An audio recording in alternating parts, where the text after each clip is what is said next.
Assalamualaikum warahmatullahi wabarakatuh. Hari ini kita akan buat sedikit ulang kaji mengenai tajuk ubahan. Baik, ubahan kita ada 3 jenis ubahan, iaitu ubahan langsung, ubahan songsang dan ubahan tercantum.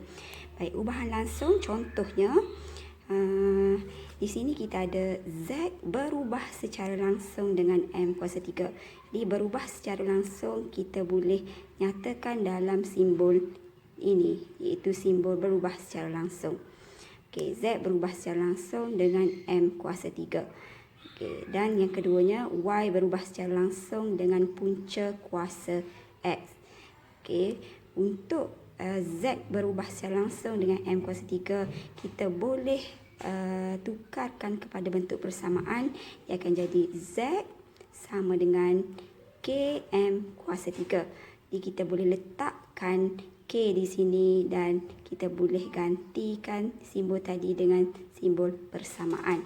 Sama juga dengan yang ini, Y bila berubah secara langsung, kita boleh letakkan simbol persamaan dan kita akan letak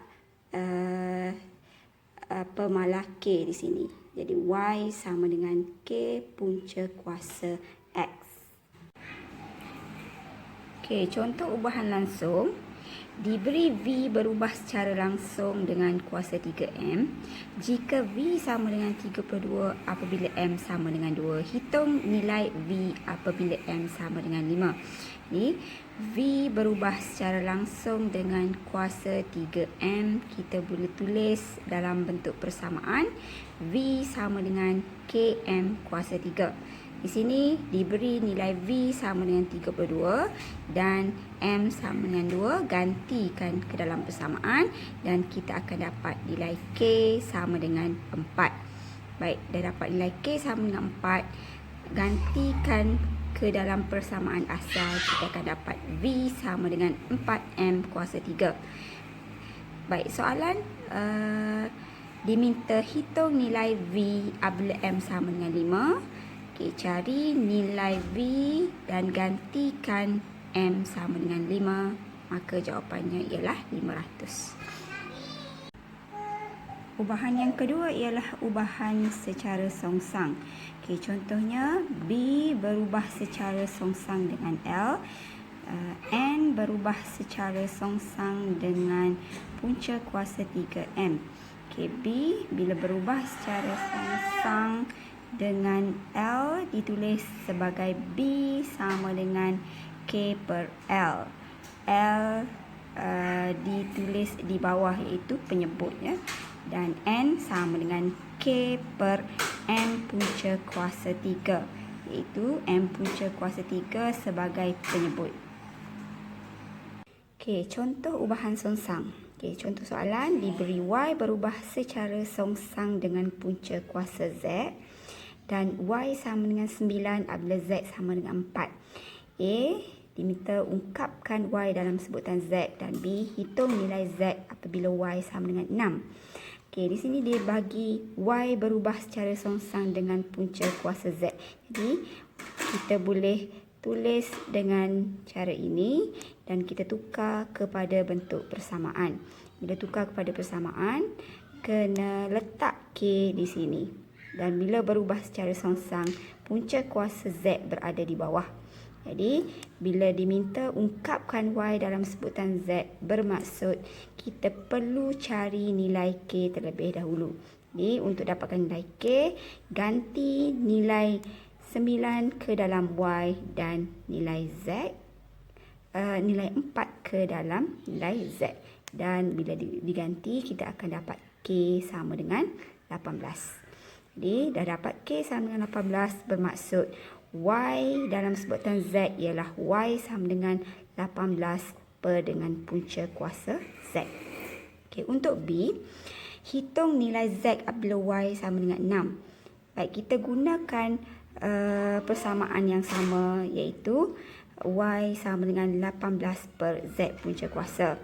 Okay, dan gantikan nilai Y sama dengan 6 ke dalam persamaan ni.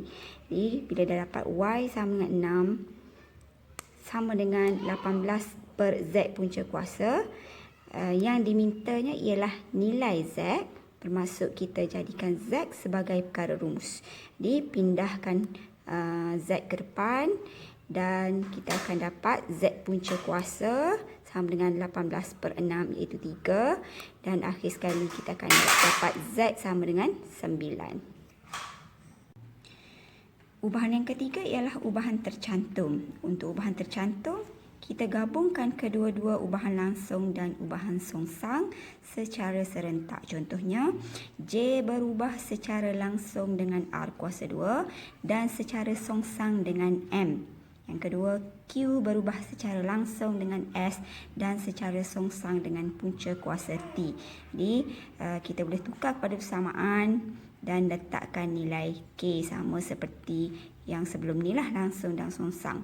Jadi kita akan dapat J sama dengan K R kuasa 2 per M dan Q sama dengan K S per punca kuasa T. Okey, contoh soalan untuk ubahan tercantum. Okey, contohnya diberi P berubah secara langsung dengan kuasa 3Q dan secara songsang dengan R. Jika P sama dengan 2.7 apabila Q sama dengan 3 dan R sama dengan 2, hitung nilai R apabila P sama dengan 1.6 dan Q sama dengan 4. Jadi, P berubah secara langsung dengan kuasa 3Q dan secara songsang dengan R. Yang songsang kita letakkan di bawah. Baik, tukar kepada persamaan, kita akan dapat P sama dengan KQ kuasa 3 per R. Baik, daripada soalan, kita dah ada nilai P iaitu 2.7 dan Q 3. Jadi, ganti dalam persamaan untuk dapatkan nilai K terlebih dahulu. Jadi, bila kita ganti, kita akan dapat nilai K sama dengan 2.7 darab 2 per dengan 3 kuasa 2. Dan akhirnya kita akan dapat K sama dengan 1/5. Jadi, nilai K di sini kita gantikan dalam persamaan asal, iaitu kita akan dapat P dalam sebutan Q dan R-nya ialah P sama dengan Q kuasa 3 per 5R. Jadi, balik pada soalan asal, diminta hitung nilai R. Jadi, untuk dapatkan nilai R, kita gantikan 1.6 ke dalam P dan nilai 4 ke dalam Q. Dan akhirnya kita akan dapat R sama dengan 4 kuasa 3 per dengan 1.6 darab 5 dan akhirnya kita akan dapat nilai R-nya adalah 8.